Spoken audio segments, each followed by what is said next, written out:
In a hangar in Sweden sits a machine so radical it could erase everything you thought you knew about flight. Next year, it flies. They call it a hybrid, but the truth hiding on its wings is stranger, and one design choice nearly got the whole thing grounded forever. There's a control every pilot has used for a century that's simply missing from this cockpit. Nobody can agree on what replaces it. 4 tons of hidden weight almost doomed it. A silent takeoff. A gauge that decides if you live or divert. Stay with me, because what this aircraft becomes when it finally lifts off has never happened in aviation history. Not once. In a quiet hangar in western Sweden sits a machine that could rewrite aviation history the moment it lifts off next year. You're looking at the Heart X1, and it isn't a model or a mock-up. It's a real, working aircraft. This is a demonstrator, built by Heart Aerospace just outside Gothenburg, and it points towards something far bigger. The final product will be the ES-30, a 30-seat commercial airplane. But first, they had to prove the impossible could fly. For years you've heard promises about electric planes. Now, for the first time, there's an actual airframe you can walk inside. It's gone through iteration after iteration, design after design, and finally they've settled on something that feels ready to breathe. But to understand why this aircraft matters so much, you have to look beneath its skin, at a choice nobody else has made. Here's the trick.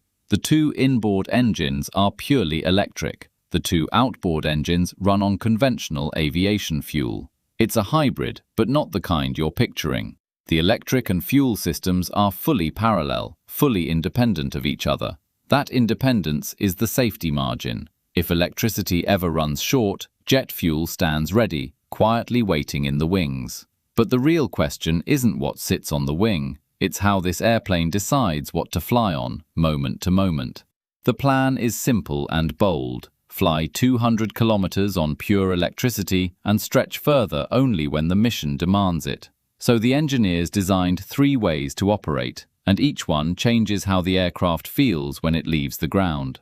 Picture takeoff on full electric power, almost silent. No roar, no thunder, just a smooth, quiet climb into the sky. In the air, you can idle the fuel engines or fire them up instantly if you suddenly need more power.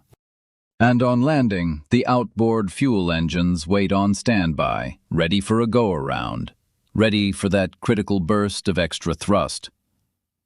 That silent electric takeoff isn't just clever. It's a genuine advantage for airports and neighborhoods tired of screaming turbines. But all this energy has to come from somewhere. And here's where the story gets heavy, in the most literal sense. The system runs on 800-volt batteries. High voltage, serious power.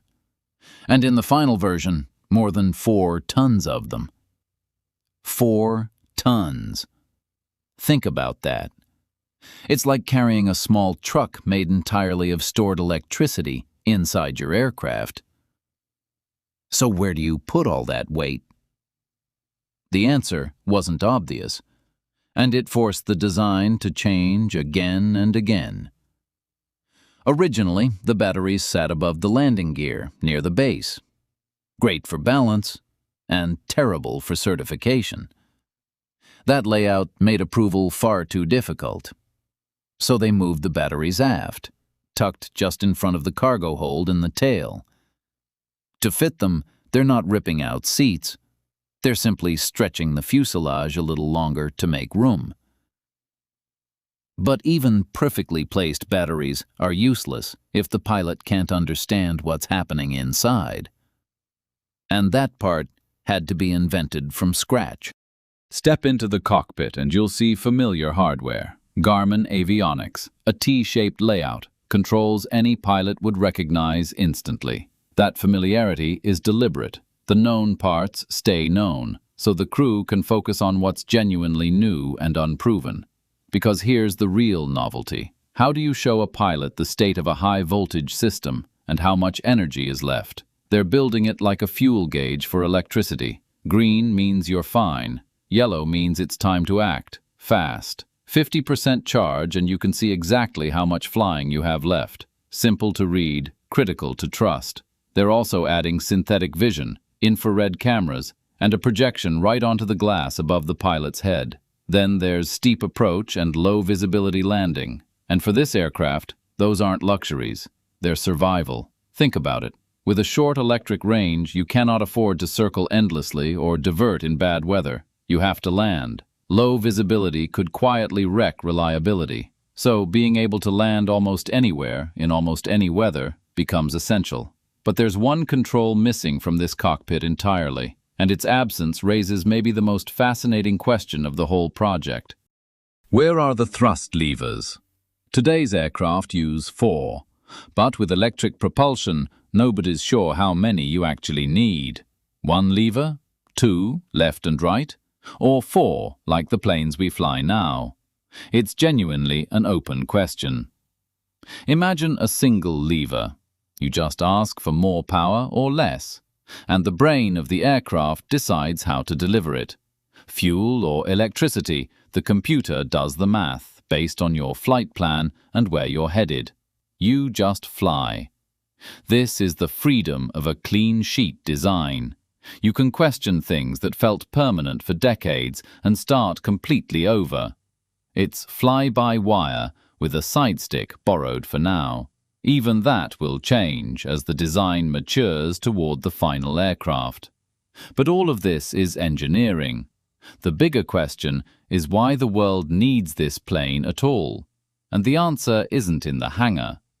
The ES-30 carries 30 passengers on short regional hops. It's built for the small routes, the forgotten corners of the map. Over the years, airlines abandoned this market. The old regional planes were simply too expensive to operate, so they walked away. They chased bigger aircraft and lower costs, and quietly dropped service to smaller regional airports. Whole communities lost their connections. Now airlines face a second pressure. They must be profitable, but they also must confront the climate challenge head-on. Bring them a plane that's cheap to run and clean at the same time, and suddenly those dead routes come back to life. This isn't just a replacement aircraft. It's a key to reopening markets that closed because no other plane could serve them. To get it right, Hart built an airline advisory board, turning real operator needs into hard engineering requirements. Ask what airlines want most, and the answer is blunt. Number 1 and number 2 are economics and emissions, because decarbonizing their operations is the single biggest challenge airlines will face over the coming decades. And they know it. But zero emissions comes with one crucial condition, one that people forget the moment they hear the words electric plane.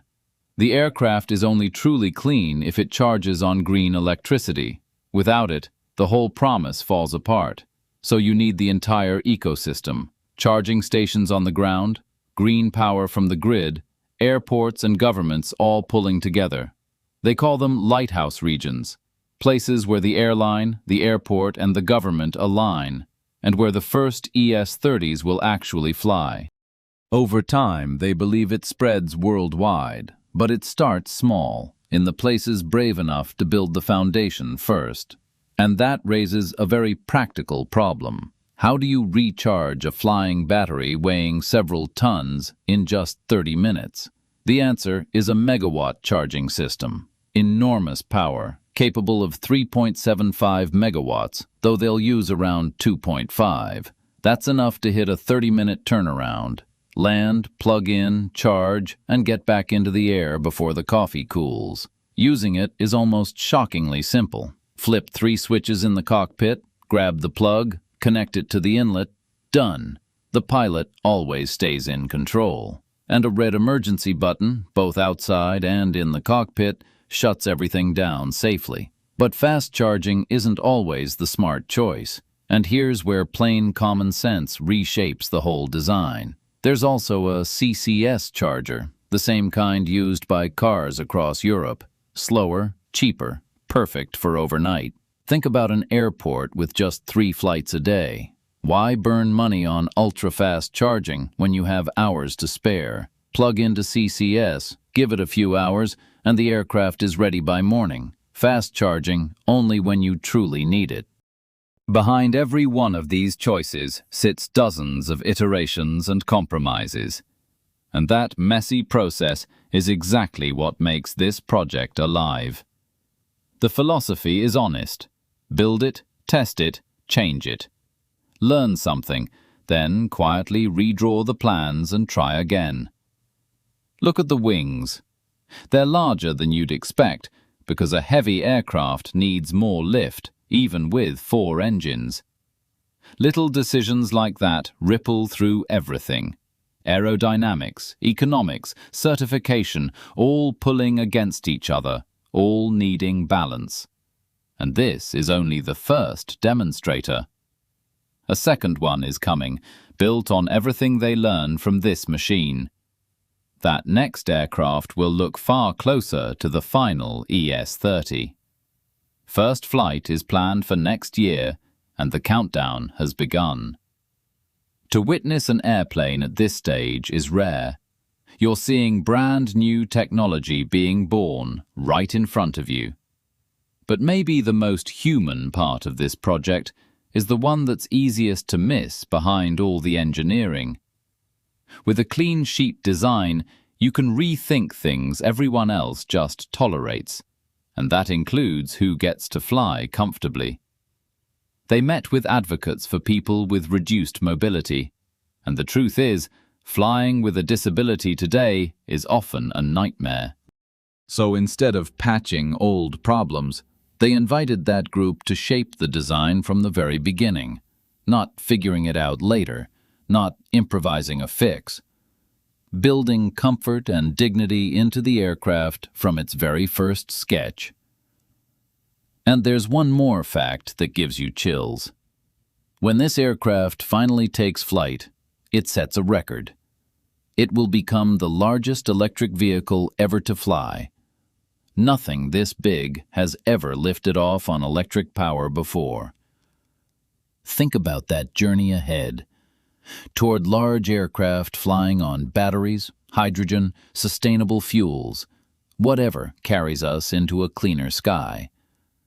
And this machine pushes that future forward. One record, one flight, one bold experiment at a time. So the next time progress feels painfully slow, remember this hangar in Gothenburg and what's quietly taking shape inside it. It is real. It is happening. And it's companies like this one moving us forward, bit by determined bit. Here's to the Heart X-1 meeting every target it was built for, and then flying far beyond them. Because somewhere out there, a runway is waiting. And soon, the biggest electric aircraft ever built will finally answer that call.